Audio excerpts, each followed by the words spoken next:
A blueprint for Christian thought and living. The big picture.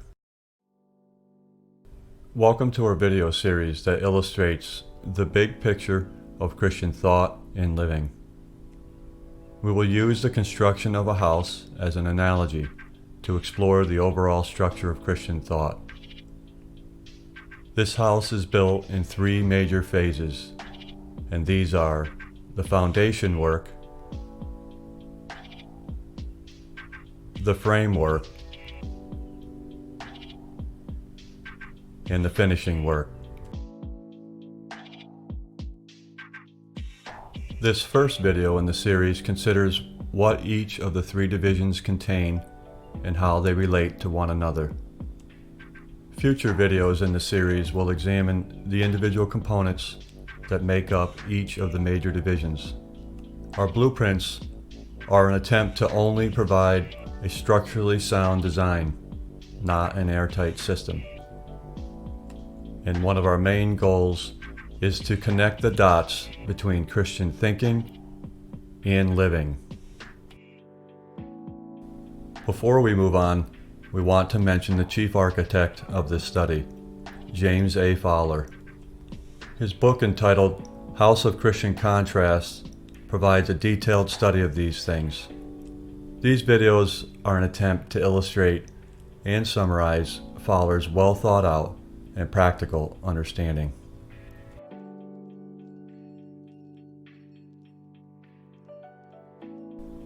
We start the building of our thought structure beginning with phase 1, the foundation work.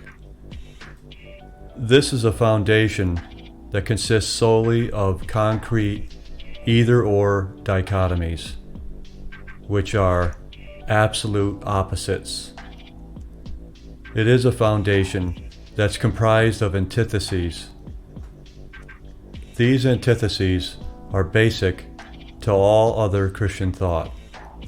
A wise builder knows a solid foundation is critical to the overall structural integrity because the foundation anchors and sets straight everything built upon it.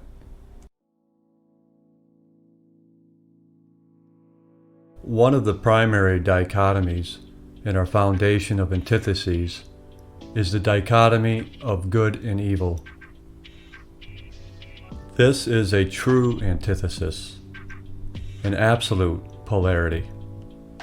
This antithesis exposes the false monistic notion, symbolized in the yin-yang,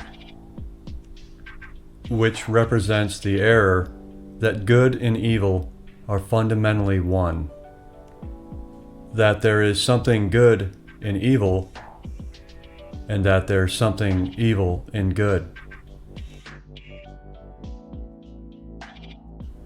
The fact is, this good-evil antithesis is essentially the opposing personages of God and Satan. Good and evil are not mere moral or ethical categories, but moreover, spiritual beings. It is a duality of opposition between two beings, not a dualism of equal beings. Because God is infinitely and inherently greater than Satan, and God self-limits himself, God is able to allow Satan to make God's ways crooked in diabolical selfishness, and yet God does so always in love and unto a glorious end. More about this in upcoming videos, in which we will examine this and other foundational dichotomies. We now move on to phase 2 in our structural overview. Phase 2 of our project is the framework of Christian thought. Going back to our house analogy, one of our basic materials in this framework is the two-sided subflooring of both and dialectics. A single sheet of subflooring has two equal and opposite sides that together bring integrity to the entire sheet. And in turn, the two-sided subflooring acts as a base for the finish floor surface. We will discuss finishes shortly.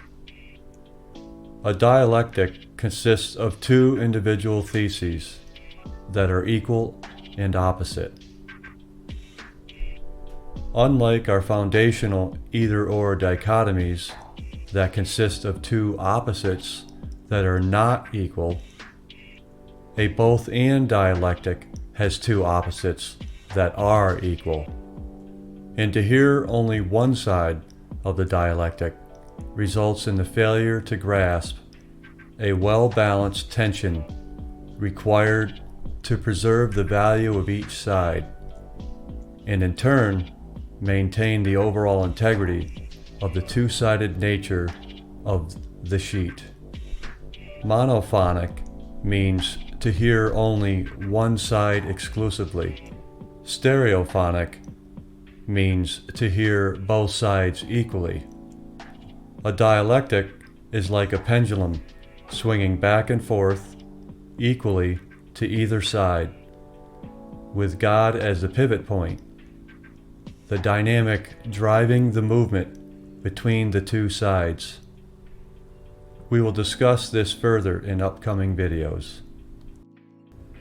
In brief, we will look here at one fundamental dialectic, Jesus, the God-man, which religion has distorted.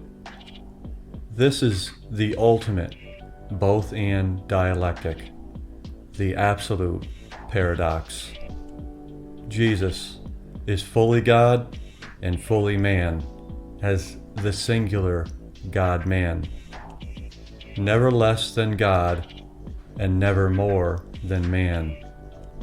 Religious thought has an inherent tendency toward imbalance, forcing every thought into a dichotomous either-or dogmatic formulation, striving to paint everything black or white, emphasizing only one side, lacking the both-and dialectical balance that's needed, wandering off into ditches on either side of the road, straining at gnats and swallowing camels, and missing the forest for the trees.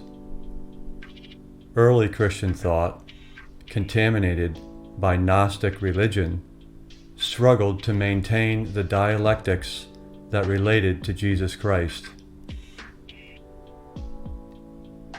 These erroneous dichotomies spawned all the great heresies that early Christian thought had to contemplate and reject. Our upcoming videos will examine several of the dialectics that make up a sound structural framework. We move on now to the third and final phase of Christian thought. Phase 3 examines the finishing work of Christian thought, where the focus is on experiencing God's grace activity in practical situations in the daily life of Christian experience. This experience is the outworking of Christ's indwelling life and receptive Christ ones in all circumstances. God's divine enablement allows us to simultaneously live through the seen circumstances while by faith beholding the unseen, counterintuitive realities of God's presence and empowerment. In this seen-unseen phase of our study, our ultimate goal is for sound Christian thinking to translate into loving behavior. The seen perspective is a merely natural tendency to view situations viscerally, with gut reasonings and knee-jerk reactions.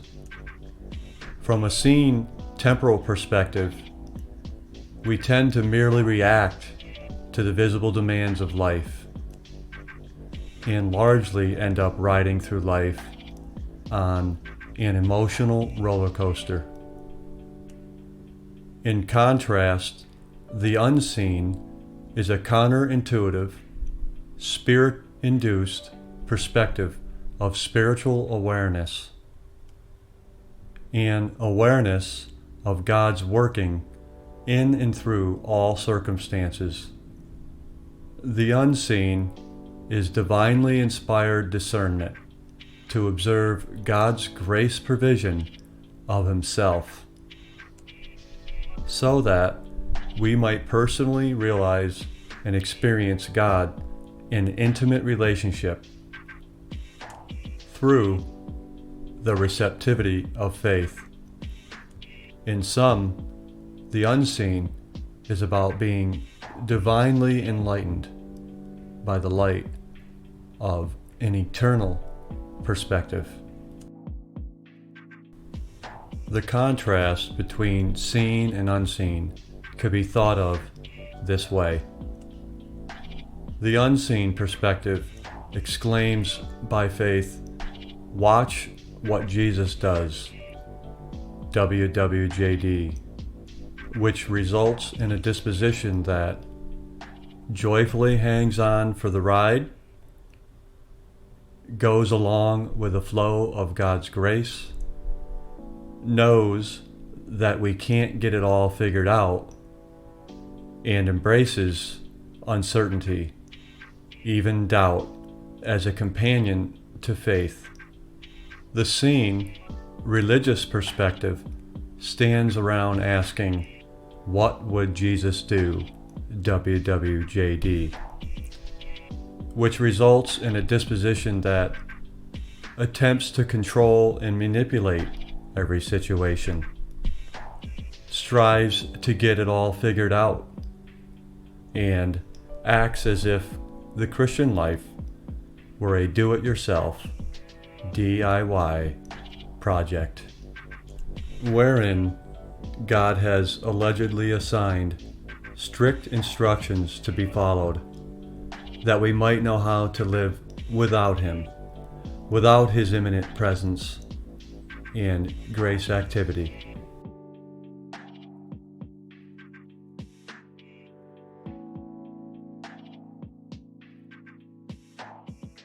We conclude this video by mentioning the greatest antithesis to Christian thought, which is religious thought. These are two absolute opposite perspectives, having polar opposite foundations, frameworks, and finishes. In regards to these opposing foundations, Christian thought is founded on the either-or dichotomy between the personages of good and evil, that is, God and Satan. This dichotomy is foundational to our being able to accept that every individual human derives their nature, identity, and behavior from either one or the other of these two exclusive spirit sources. Humanness does not possess an inherent nature, identity, behavior, or destiny, whereas with religious thought, it is founded upon the fallen notion that humans inherently possess an independent self with an inherent character of either good or evil, or perhaps both, whereby we self-determine our nature, identity, behavior, or destiny. In regards to these opposing frameworks, Christian thought possesses a framework of both-and dialectics, where seemingly contrasting thoughts are found to be quite complementary. Instead of understanding them as two express opposites, we discover that they complement and complete each other. Each side of the dialectic provides us a more robust understanding when viewed alongside the other, in dialogue, in stereo. Whereas with religious thought, it is a fixed framework of either or categories about everything. It is inherently rigid, monolithic, and monochrome, black and white. Its rationalistic tendencies project an absolute dogmatic certainty about everything. It lures a genuine faith into a believe right and do right religious system.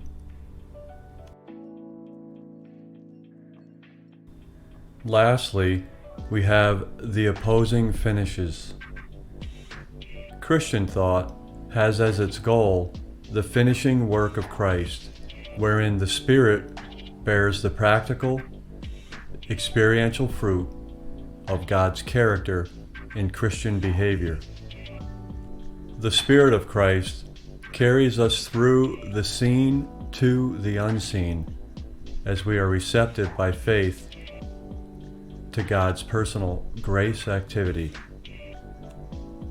If you don't trust, you won't see. Religious thought is focused on our finishing the work, as it were a DIY project. Religion specializes in providing lists of how-tos. Religion frames the Christian life in terms of the performance of self-effort. Religion is codependent upon the problems and sins of the people.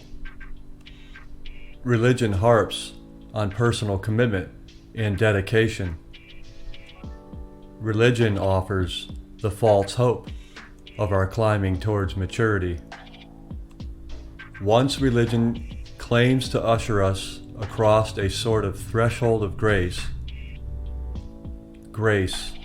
as a dispensed impersonal commodity, not God's personal indwelling activity, we are then trapped in endless instructions on all we need to do to live Christianly without God's indwelling presence and power. We might sum up religious thought this way. A religious neurotic is a man who builds a castle in the air. A religious psychotic is a man who lives in it. A religious minister is the one who collects the rent.